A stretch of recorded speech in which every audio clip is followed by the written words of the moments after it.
मिथिलांचल नामा में आप सभी का स्वागत है।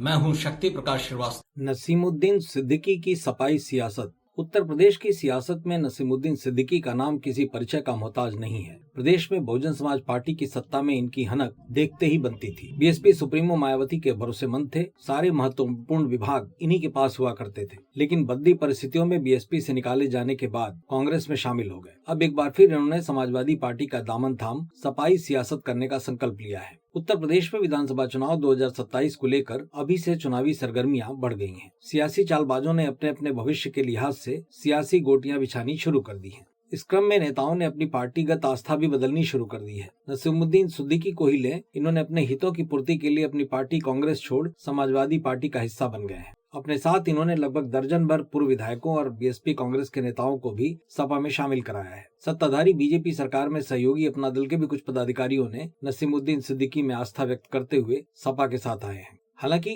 कांग्रेस छोड़ने के बाद सियासी गलियारे में इस बात के भी कयास लगाए जा रहे थे कि बीएसपी में नसीमुद्दीन वापस जा सकते हैं, लेकिन अंततः हुआ ये कि रविवार 15 फरवरी को लखनऊ स्थित पार्टी मुख्यालय में सपा प्रमुख अखिलेश यादव की मौजूदगी में उन्होंने सपा की औपचारिक सदस्यता ग्रहण कर ली। इस मौके पर अखिलेश यादव ने नसीमुद्दीन सिद्दीकी की तारीफ में कसीदे पढ़े। इनके सपा का हिस्सा बनते ही सियासी दुनिया में इनकी जिम्मेदारियां बढ़ गई हैं। बुंदेलखंड से लगायत पश्चिमी उत्तर प्रदेश तक के सियासी समीकरणों में परिवर्तन के कयास अभी से लगाए जाने लगे हैं, क्योंकि बुंदेलखंड का निवासी होने के नाते वहाँ की जनता से नसीमुद्दीन का भावनात्मक लगाव है। जहां तक सपा का प्रश्न है तो सपा के संस्थापक सदस्य आजम खां की सियासी अनुपस्थिति को देखते हुए नसीमुद्दीन सिद्दीकी का कद पार्टी में बढ़ना तय है। पश्चिमी उत्तर प्रदेश के मुस्लिम वोटों को लेकर सपा सुप्रीमो अखिलेश की चिंता भी नसीमुद्दीन सिद्दीकी के चलते थोड़ी कम होगी, क्योंकि सपा नसीमुद्दीन के सहारे बुंदेलखंड और पश्चिमी उत्तर प्रदेश के मुस्लिम वोट बैंक को एक बार फिर अपने पाले में लाने की कोशिश करेगी। साथ ही बीएसपी के कैडर वोटों में भी सेंधमारी की कोशिश कर सकती है। देश के मुस्लिम सियासत में तेजी से अपने पांव पसार रही असाउद्दीन ओवैसी की पार्टी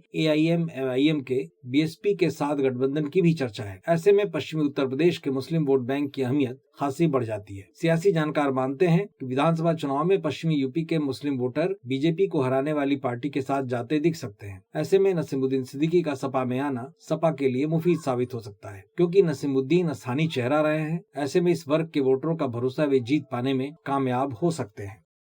मतलब की बात में आज बस इतना ही। कल फिर मुलाकात होगी इसी समय इसी चैनल पर। तब तक के लिए नमस्कार।